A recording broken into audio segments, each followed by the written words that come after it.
I want to be in The Sims, but without anyone removing the ladder to my pool, please. I want to be able to mother load at any time, or go into sim editing mode to edit my appearance and personality. I want to live in a video game. I want to see my stats and go back to a saved point in time so I can do everything perfectly. To not do stuff like this. Hey, here's your pizza. It smells good. Enjoy. You too. Oh god.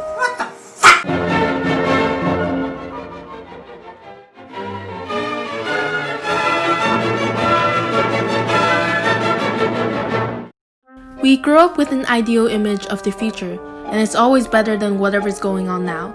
At least I always had one.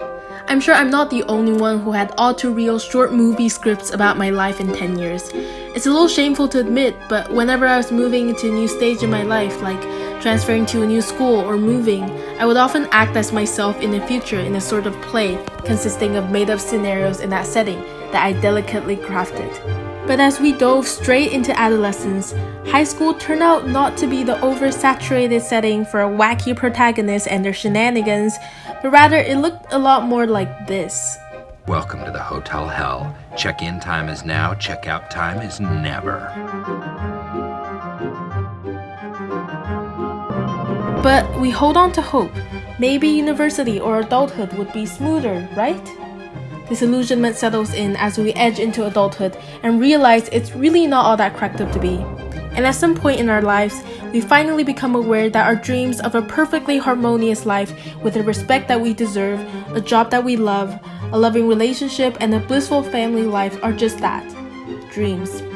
Life has a special way of taking a hammer and smashing our dreams into bits. After blow upon blow, we fall apart into worthless, shattered fragments, utterly broken. This will be such a fun 10 minutes, am I right? You might be thinking, okay, yes, I know all that. Now tell me something I don't know. Well, New York was actually briefly named New Orange. When the Dutch captured New York from the English in 1673, they renamed it New Orange in honor of William III of Orange. That's a pretty interesting fact, right? Very useful. Okay, I'll be serious. There's a Japanese practice of repairing broken ceramics called Kintsugi. Kin means gold and tsugi means rejoin, and forgive me for my awful pronunciation. Zen masters, which is such a cool title, believe that broken or damaged ceramics shouldn't be neglected or discarded. Instead, they should be just as highly valued and respected.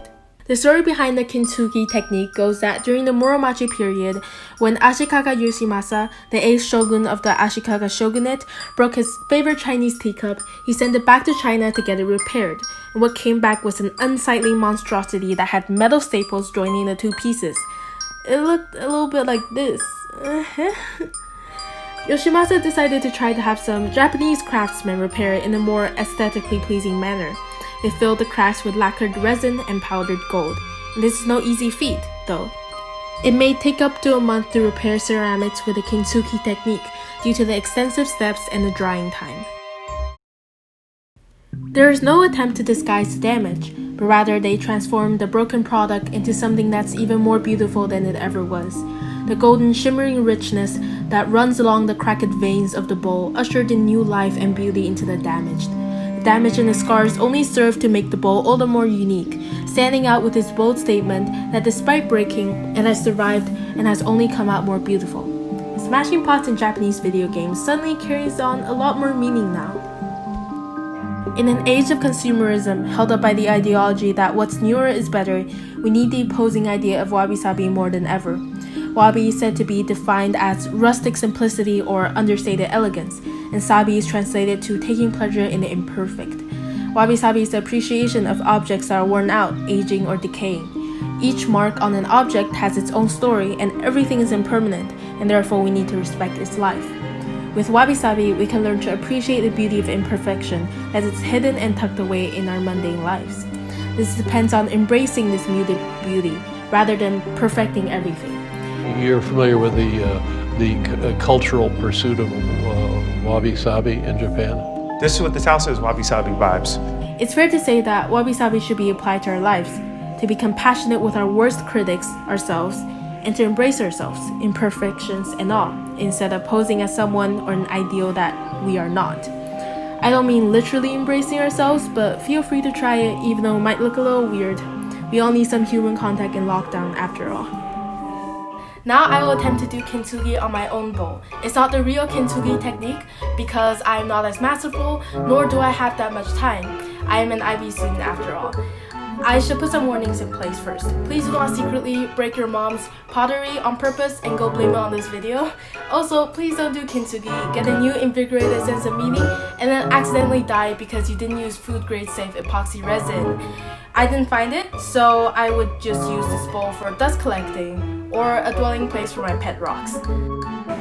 Okay, so you will need a broken bowl, obviously. Some mica powder to do the golden part because I'm obviously not going to use actual gold powder, really poor, and some epoxy resin parts A and B, which is going to be in like a 3:1 ratio, and also like a scale and some little trays.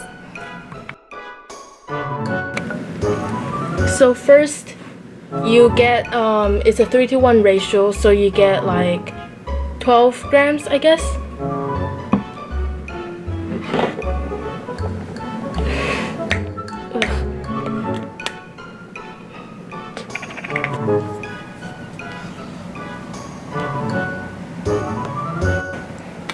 I'll just do 6 grams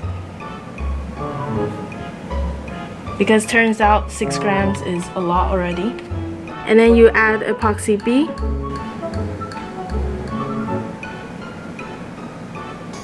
And then you mix them. And then it will feel like a sticky consistency. And then you add the mica powder so that it will have that golden shimmer to it.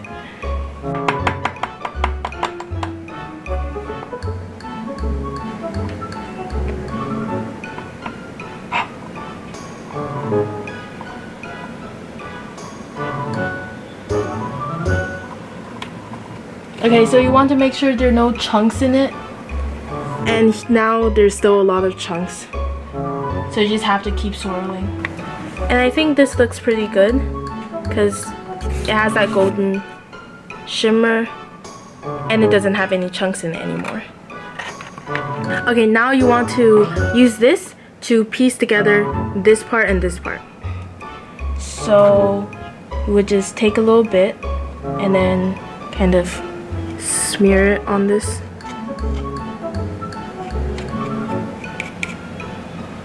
And don't be afraid to just smear a lot because later on if it like bulges over, you can just use an X-Acto knife to cut that part that's like sticking out. So as you can see, it has that shimmery golden sheen to it already. Also, just a disclaimer, I don't really know what I'm doing, so this isn't a tutorial, it's just me explaining what I'm doing.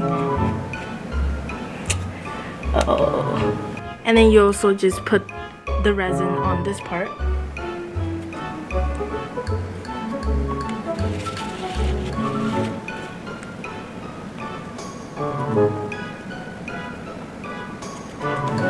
And then you just piece the two together like so. And you just kind of hold it in place. And you see like the bits are bulging out. You can just use an X-Acto knife to cut that out later. Now that you know how to do Kintsugi, next time you accidentally break something, just put on your big brain cap and say it's so it can look more beautiful. The golden seams that run through the damaged cracks in all of us seems to tie us all together in our shared knowledge that we are all broken, more or less, but that it's okay, and we're okay. They course through all of us, but every golden crack design is different. I don't want to push that everyone is different cliche, but we really do all have a unique set of experiences and scars that are exemplified by these golden cracks. We come out of struggle stronger, with golden determination seeping into our blood. Having stared into the abyss of our own shortcomings and imperfections, having stared at failure in the eye and having the darkness reflect our worst fear of being insignificant and not good enough, we still choose to be courageous and get out of bed every day to create our own meaning. Kintsugi asks us to love the shattered pieces that have been rejoined as much as the new and shiny, if not more. And I ask you to love and respect yourself and those around you who have been damaged and scarred, imperfect and human. What's admirable is not the perfectly purged and protected pristine vase sitting in the glass case, but one that has braved through the terror of our world, has fallen down and been shattered, but refused to be broken forever.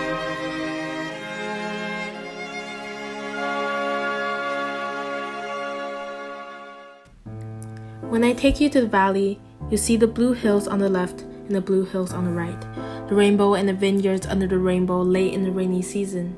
And maybe you'll say, there it is, that's it. But I'll say, a little farther. We'll go on, I hope.